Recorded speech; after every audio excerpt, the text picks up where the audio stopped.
Ողջույն սիրելի հայրենակիցներ, US Media-ի YouTube-յան ալիքում ԱՄՆ գլխավոր լուրերն են։ Շնորհակալ եմ մեզ վստահելու, լուրերը հավանելու, նույն ինքը լայքելու եւ բաժանորդագրվելու համար։ Ես Հարություն Մինասյանն եմ ու սկսենք նրանից, որ հավանական է ու կա իրականում տարբերակ, որ Կալիֆոռնիայում բենզինը կամ դիզ վառելիքը ընդհանրապես կարող է թանկանալ շուտով։ Լոս Անջելեսի մոտ գտնվող Chevron նավթա վերամշակման գործարանում գիշերը հրդեհ էր բռնկվել ու դեռևս շարունակվում էր ուրբաթ առավոտյան, թեև այն արդեն վերցվել էր վերահսկողության տակ։ Հսկայական բոցերը երևում էին մղոններով հեռվից։ Կալիֆոռնիայի El Segundo քաղաքի իշխանությունները հորդորել էին բնակիչներին մնալ տանը։ Ուրբաթ առավոտյան քաղաքապետարանը հայտարարել է, որ հրդեհը սահմանափակված է եւ հանրային անվտանգության վտանգ չի ներկայացնում։ Տարհանումներ չեն իրականացվել։ Բոլոր ճանապարհները վերաբացվել են, գիշերվա հրդեհից հետո հրդեհը դեռևս շարունակվում է, բայց սահմանափակված է, ասված է El Segundo-ի հրապարակման մեջ։ Հրդեհը բռնկվել է ավիավառելիքի արտադրության բաժնում, որն ապահովում է Լոս Անջելեսի միջազգային օդանավակայանի վառելիքի կարիքները։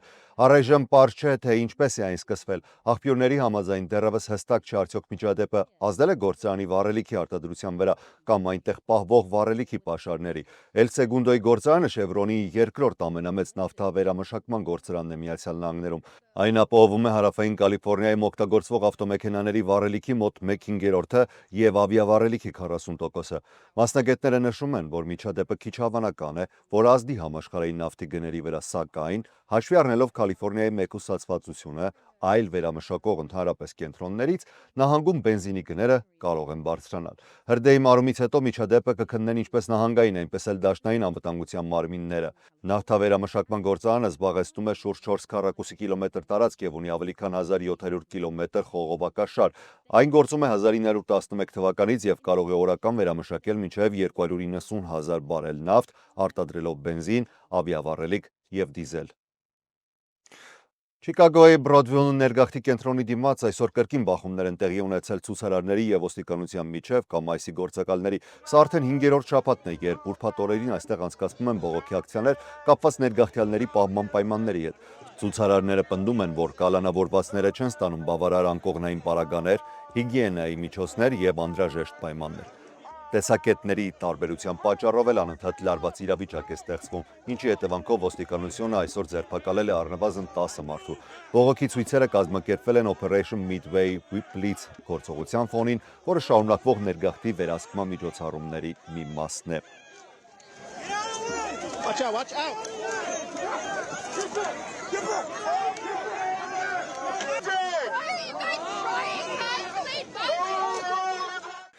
Apple-ը հեռացրել է iPhone-ի համար նախատեսված այս բլոկ անվճար հավելվածը, որը թույլ է տալիս օգտատերերին նշել եւ տարածել ԱՄՆ ներգաղթի եւ մաքսային ծառայության գործակալների գտնվելու վայրի մասին տեղեկություններ, ինչպես նաեւ ստանալ այդ տեղեկությունը։ Հավելվածը այլևս հասանելի չէ App Store-ում։ Մենք հենց հաղորդագրություն ստացանք App Store-ի գնահատման բաժնից, որ այս բլոկը հեռացվել է վիրավորական բովանդակության պատճառով։ Կարծում ենք, որ սա տեղի է ունեցել Թրամփի վարչակազմի ճնշման հետևանքով։ Մենք բոլորս եկել ենք բողոքարկելու եւ շարունակելու ենք պայքարել, գրել է հավելվածի մշակողը սոցիալական ցանցում։ Մշակողի տվյալներով հավելվածն արդեն ունի ավելի քան 1 միլիոն օգտատեր, թեև այն այլևս չի ներբեռնվում, սակայն հավելվածը շարունակում է աշխատել նրանց մոտ, ովքեր որ արդեն ներբեռնել էին։ Apple-ի պարզաբանմամբ հավելվածը հեռացվել է, քանի որ իրավապահները բարձրացրել են անվտանգության հնարավոր ռիսկեր։ Նախորդ ամիս Դալասում այսի շենքի վրա զինված հարձակման մեղադրյալը ըստ իշխանությունների որոնել էր գործակալների տեղաշարժը հետևող հավելվածներ։ ԱՄՆ գլխավոր դատախազ Փեն Բոնդին Fox News-ին տված հարցազրույցում ասել է.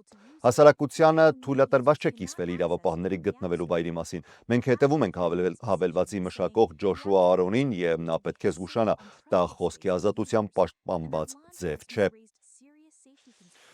Թրամփի վարչակազմը ներգրավում է ազգային գվարդիայի եւ ռեզերվի բանակային փաստաբաններին որպես ժամանակավոր ներգաղթի դատավորներ մինչեւ 600 զինվորական իրավաբան։ Այս մասին առիթ ունեցել ենք արդեն խոսել։ Այժմ հրապարակվել է, թե երբ եւ ինչպես է դա տեղի ունենալու։ Առաջին խմբի իրավաբանների ուսուցումը սկսվելու է արդեն երկուշաբթի օրը, երկրորդինը գարնանը։ Վարչակազմը ցանկանում է արագ համալրել ծանրաբեռնված ներգաղթի դատարանները, որտեղ գործերի կուտակված թիվը հասել է 3.4 միլիոնի։ Սակայն փաստաբանների ու ներգաղթի իրավունքի մասնագետների մտահոգությունն այն է, որ փորձառու ավելի քան 100 դատավորների հեռացումից հետո նոր նշանակվողները չունեն բավարար գիտելիքներ ու փորձ։ Ավելի վաղ ժամանակավոր դատավորներից պահանջվում էր առնվազն 10 տարվա փորձ ներգաղթի ոլորտում։ Այժմ այդ պահանջը չեղարկվել է։ Պաշտոնական կանոնում նշվում է, որ միգրացիոն իրավունքի փորձը միշտ չէ, որ հաջողության բանալին է։ Թրամփի վարչակազմը ավելի ու ավելի է ապավինում զինվորականների ներգաղթի վերահսկման հարցերում, սկսած սահմանային պարեկներից մինչև արտաքսումների համար ավիափոխադրումների իրականացում։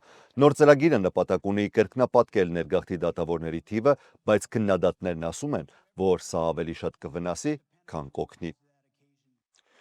Միացյալ Նահանգների կառավարության փակման արագ ավարտի հույսերը մարում են հանրապետականներն ու դեմոկրատները չեն կարողանում համաձայնության գալ ժամանակավոր ֆինանսավորման շուրջ։ Սենատում այսօր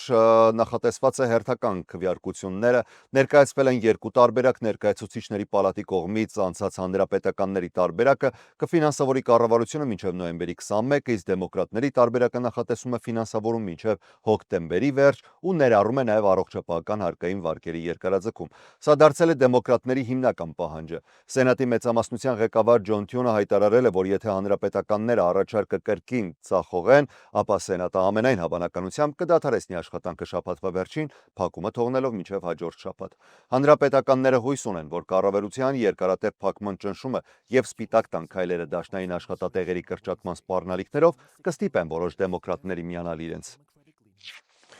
ԱՄՆ պատերազմի նախարար Փիթ Հեքսեթը հայտարարել է, որ իր հրամանով իրականացվել է հարված Վենեսուելայի ջրերում գտնվող փոքրիկ նավի վրա։ Նրա խոսքով նավակում գտնվող 4 նարկո ահաբեկիչներ ոչնչացվել են։ Հեքսեթը նշել է, որ գործողությունը կատարվել է միջազգային ջրերում Վենեսուելայի ափի մոտ, երբ նավը տեղափոխում էր մեծաքանակ թմրանյութեր, որոնք նախատեսված էին բերել Ամերիկա։ Նա ընդգծել է, որ հետախուզական տվյալները առանց կասկածի հաստատել են նավի թմրանյութ տեղափոխելու փաստը։ Սոցցանցերում հրապարակված տեսանյութում էլ երևում է, թե ինչպես է նավը շարժվում բաց ջրերում ու հանկարծ պայթում։ Մի քանի վայրկյան անց նա արդեն ամբողջությամբ ոչնչացված էր ու դադարում է շարժվել։ Այս հարվածը հաջորդել է նախագահ Դոնալդ Թրամփի հայտարարությանը, որով նա թմրակարտելներին ճանաչել է ապօրինի մարտական ուժեր։ Ըստ Սպիտակ տան դա նշանակում է, որ Միացյալ Նահանգները գտնվում է զինված հակամարտության մեջ նրանց դեմ։ Վերջին մեկ ամսում ԱՄՆ բանակը Կարիբյան ավազանում արդեն 3 նմանատիպ գործողություն է իրականացրել, հիմնականում Վենեսուելայից մեկնարկած նավերի դեմ։ Ի պատասխան Վենեսուելայի նախագահ Նիկոլաս Մադուրոն հայտարարել է, որ պատրաստ է արտակարգ դրություն հայտարարել ԱՄՆ ագրեսիայի սպառնալիքի պատճառով։ Միացյալ Նահանգներն էլ առաջարկում է $50 միլիոն պարգևատրում Մադուրոյի ձերբակալության համար։ Դոնալդ Թրամփը հայտարարել է, որ Համասը պետք է մինչև կիրակի երեկոյան ընդունի առաջարկված խաղաղության պայմանագիրը, հակառակ դեպքում կհանդիպի ավելի մեծ ռազմական հարվածի։